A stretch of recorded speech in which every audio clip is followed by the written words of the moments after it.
People like to talk shit about The Miz, but Miz is the most prolific shit talker in the WWE in recent memory. Yeah. So if you want to take someone down a few notches, okay, the two people who we've talked about today who can actually do it are doing it in spades. Okay, John Cena verbally beating down Roman Reigns. The Miz verbally beating down Enzo, and let's face it, Enzo needs it. Yeah, this, again, it was just such a surreal thing to watch. Just not only how completely and just unabashedly just Miz just ripped into Enzo, even just looking at Enzo's face during the whole point, he went from, okay, I'm just doing a promo here, how you doing, to I'm going to punch you in the face, Miz, legit, to, okay, it's starting to sink in now. Maybe you got a point. I got nothing else to say. It's just, this really felt like the WWE told Enzo you're gonna have a promo segment with the Miz. So Enzo goes off, and they're like, "Okay, Miz, come over here.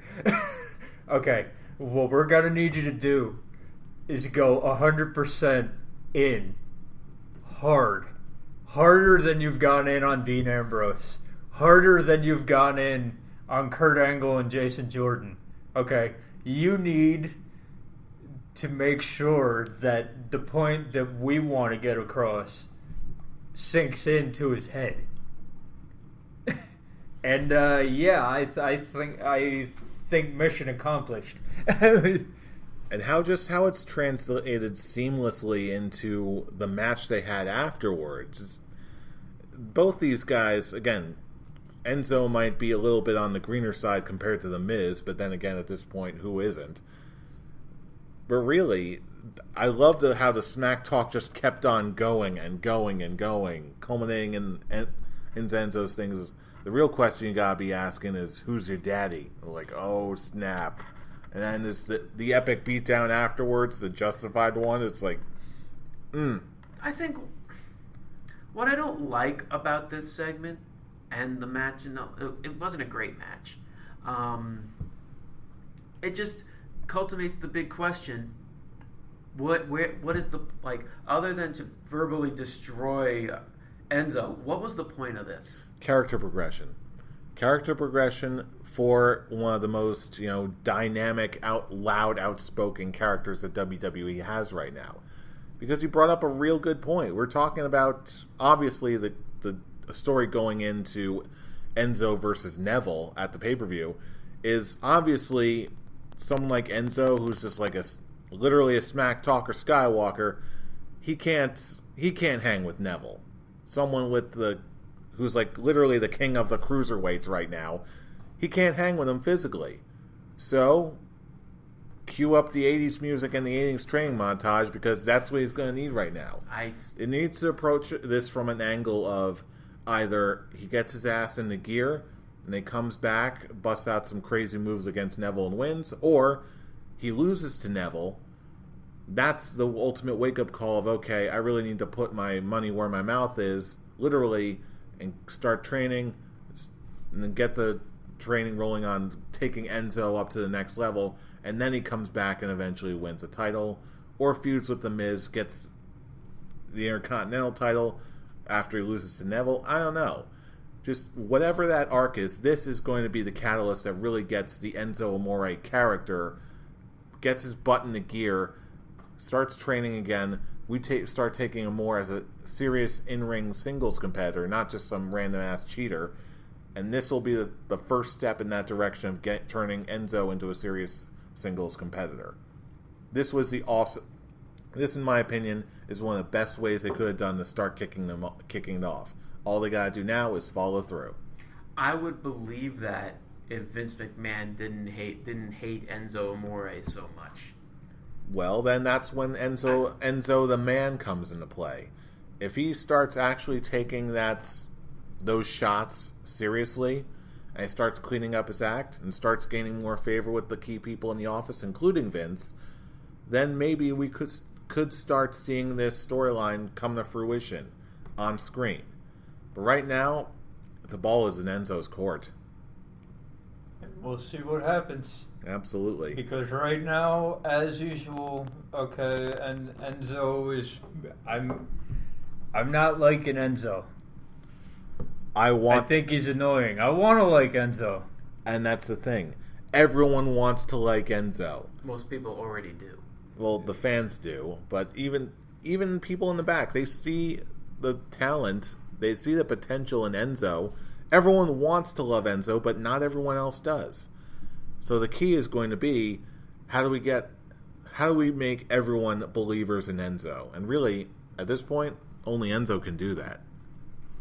I think the part when I said where does it go from here, when you said Enzo and Miz Intercontinental title, that's not going to happen. No way. Enzo is now officially a member of 205 Live. This was just a one and done. I don't see anything more coming out from this. It can still be a grudge match in the future. I think there's been crossovers before. I think, yeah, I'm not convinced. I believe this is just a one and done. Yeah, that was more of an extreme example, but just given how well Enzo and Miz interacted with one another, I can't help but to see some possible potential here. It may not happen right away or in the near future, but hey, I'm seeing some good things that are possible in that dynamic alone. Just saying. Enzo Amore going for the Intercontinental title? Well, yeah. No, absolutely not. Well, yeah, you're talking about Enzo now. But I'm not talking about Enzo now. I'm talking about Enzo 6 months from now at least. No. I'm not convinced. Wait and see. Wait and see. As long as he's on 205 Live, no. Well, wait and see. That's all I can say anymore. Wait and see. All right, let's see. What's the date? The 9/13? All right. Well, I'll remember this 6 months from now. Let's see where Enzo's at. Okay. But in the meantime, we do have one nice little nugget of joy for everybody. Because we found out that Asuka is coming to Monday Night Raw. Yay! This will be fun. Well, really. Asuka can murder everyone. Good. Look, that's it. The reason Asuka is going to Raw, look at the women's division on both shows. Raw definitely needs Asuka a lot more than SmackDown does. SmackDown, when it comes to the women's division, is doing just fine.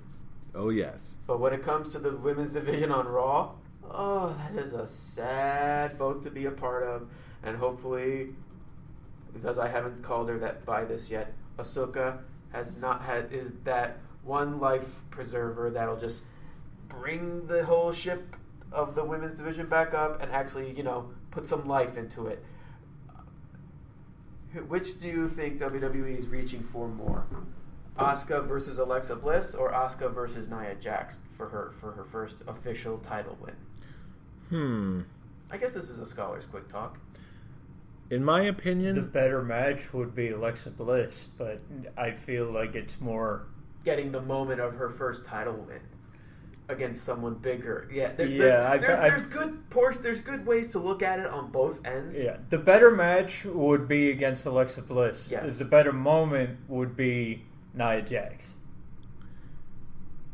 I personally if I had to cast a vote, gun to my head right now, I'd say Alexa Bliss, just because I feel like it would be revolving around Alexa retaining her title against Nia, and then just being like a smarmy, smug heel like only Alexa can do, and she's I am unstoppable, and then Asuka shows up ready to eat her alive. I'm like, and then she's like, oh no, I'm dead. Yeah, we're most likely going to get the match over the moment.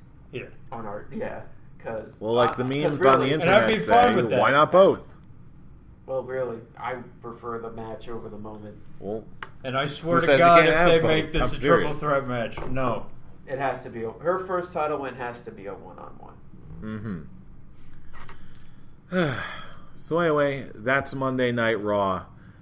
Boy, there was a lot to take in there. Oh, and of course, we just ended with Braun Strowman destroying John Cena.